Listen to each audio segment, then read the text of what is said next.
ایک آدمی نے 99 قتل کیے، 99، ایک کم 100۔ ایک کو قتل کرنا ایسا جیسے سارے انسانوں کو قتل کیا، اس نے تو 99 قتل کیے۔ بنی اسرائیل کا آدمی پھر تھوڑی سی ندامت ہوئی، کسی کے پاس گیا، میری توبہ ہو سکتی ہے؟ وہ تھا ذرا خشک سا آدمی، انہوں نے کہا کیا کیا ہے؟ کہ میں نے 99 قتل کیے۔ انہوں نے کہا تو پکا جہنمی ہے، تیری توبہ ووبہ کوئی نہیں ہے، تو نے جہنم میں جانا ہے۔ انہوں نے کہا اچھا، انہیں ماری رکھ کے اس کے وہ بھی مر گیا۔ کتنے ہو گئے؟ 100 پورے۔ پھر کسی اللہ والے کے پاس گیا، میری توبہ ہو سکتی ہے؟ کیا کیا ہے؟ 100 قتل ہو گئے۔ ہو سکتی ہے، پر یہ جگہ چھوڑو، یہ ماحول اچھا نہیں، کھلا جگہ چلے جاؤ، بڑے اچھے لوگ ہیں، پاکیزہ جگہ ہے۔ اب دل سے ندامت تھی، چل پڑا، ابھی چلا ہی تھا، فوج آگے نکلا کہ موت کا فرشتہ آ گیا۔ اب رحمت کے فرشتے آ گئے کہ ہمارا ہے، توبہ کی۔ عذاب کے فرشتے آئے، نہیں نہیں، ابھی تو توبہ کے لیے چلا ہے، ابھی تو توبہ ہوئی کوئی نہیں۔ اب فرشتے رحمت والے کہیں ہمارا، عذاب والے کہیں ہمارا۔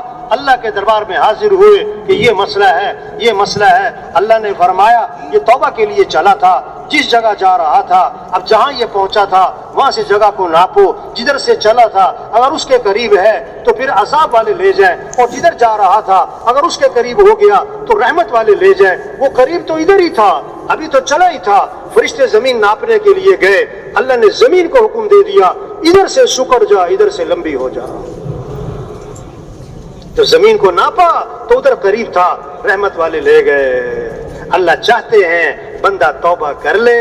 یہ تبلیغ کا کام، یہ جماعتوں کا پھرنا، یہ نقل و حرکت، یہ اللہ کا پیغام کانوں میں پڑھنا نعمت ہے، نعمت ہے، نعمت ہے۔ اللہ بال سفید کر کے بھی پیغام دے رہے ہیں، بس کرو۔ بیماریاں لگا کے بھی پیغام دے رہے ہیں، بس کرو، بس کرو۔ جنازے دکھا کے پیغام دے رہے ہیں، بس کرو۔ فلاں گیا، جوان بھی مر رہے، بوڑھے بھی مر رہے، غریب بھی مر رہے، امیر بھی مر رہے۔ ہم خطرے میں کسے سمجھ رہے ہیں؟ جس کو ڈاکٹر نے جواب دیا ہے، جس کو 80-90 سال کی عمر پہ ہے، نہیں میرے بھائی پتہ کسی کا بھی نہیں ہے۔ عمر بن عبدالعزیز رحمۃ اللہ علیہ کو زہر دیا گیا، ابھی 43 سال عمر تھی، آنکھیں بند کر کے لیٹے ہوئے تھے۔ طبیب نے آ کر دیکھا، لوگ افسردہ بیٹھے ہوئے تھے، طبیب نے دیکھ کر کہا انہیں زہر دیا گیا ہے، زہر اثر کر چکا ہے، اب ان کی زندگی کا کوئی اعتبار نہیں رہا۔ یہ بات سنی تو آنکھیں کھولی اور فرمانے لگے بھائی جس کو زہر نہیں دیا گیا اس کی زندگی کا بھی کوئی اعتبار نہیں ہے، پتہ کسی کا بھی کوئی نہیں۔ چھوٹی سی زندگی ہے، پتہ نہیں کب ختم ہو جائے گی۔ کام نہیں ختم ہوتے، آدمی کیا ہو جاتا ہے؟ آدمی کیا ہو جاتا ہے بھائی؟